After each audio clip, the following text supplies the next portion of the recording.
What's going on, fitness friends? Dean here. During quarantine, I got my beard shaved, my hair cut. The wifey did it. There's a couple spots that are shorter than they're supposed to be. That's fine. But running through my mind is neuromuscular efficiency, which is essentially how efficient is every contraction, right? So if you let's just say you have 10 muscle fibers in a bundle, are you getting all 10 of those things to engage? Now, the truth is that there's people who are neuromuscularly efficient, there's people who are less and more, right? And typically what we'll see is people who are less neuromuscular efficient are going to be better at endurance activities, right? So relatively speaking, we'll see that men and women are different here. Men typically have higher neuromuscular efficiencies and women typically have lower neuromuscular efficiencies. This is part of the reason why most of the time men and women can't compete with each other in strength endeavors or strength sports. However, what we see is in the endurance sports is that we see men and women's times being very, very, very comparable. So kind of something interesting to think about. So here's the deal, neuromuscular efficiency. This is a motor unit, got that, right?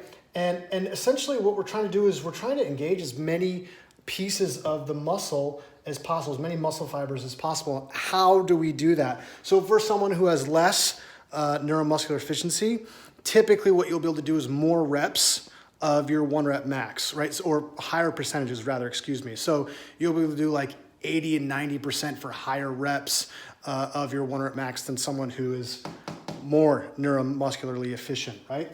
So how do we get better if we're here? The reality is that we need to spend more time under tension. The first thing that I'd recommend for you to do is just spend time focusing on motor control. So that could be slow eccentrics, time under tension, tempo work, that kind of stuff. And then graduating into things that look more like heavy sets of 5 or 3 sets of 5 or 5x5s and things like that.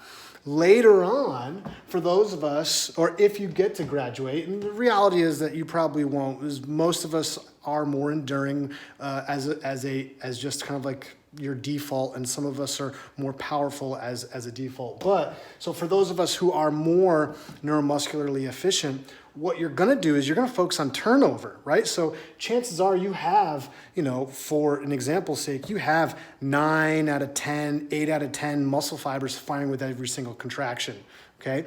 And for those guys, the goal is to make the turnover of the contraction, the turnover of this message all happen a lot faster.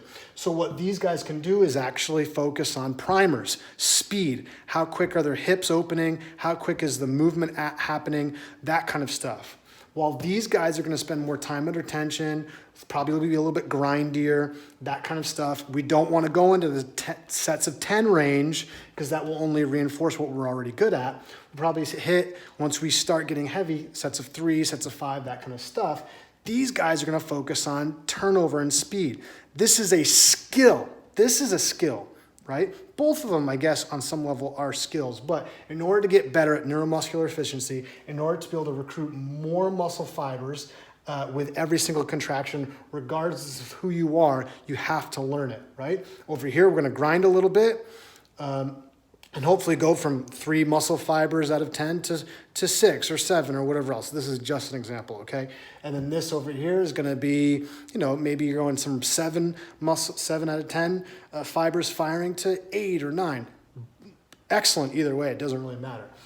So first step, if you're less neuromuscularly efficient, just focus on engagement. Try to get as much engagement as possible. The second thing, if you're more neuromuscularly efficient, then we're going to focus on turnover. So speed. Speed is a skill for most people. You have to focus on learning that. Some people do come a little bit more gifted with speed as an attribute of fitness or athleticism. But the reality is that you can learn attributes of being fast. So turnover for those of us who are more neuromuscularly efficient. Guys, I hope you enjoyed. I'll talk to you later. Learn, grow, teach.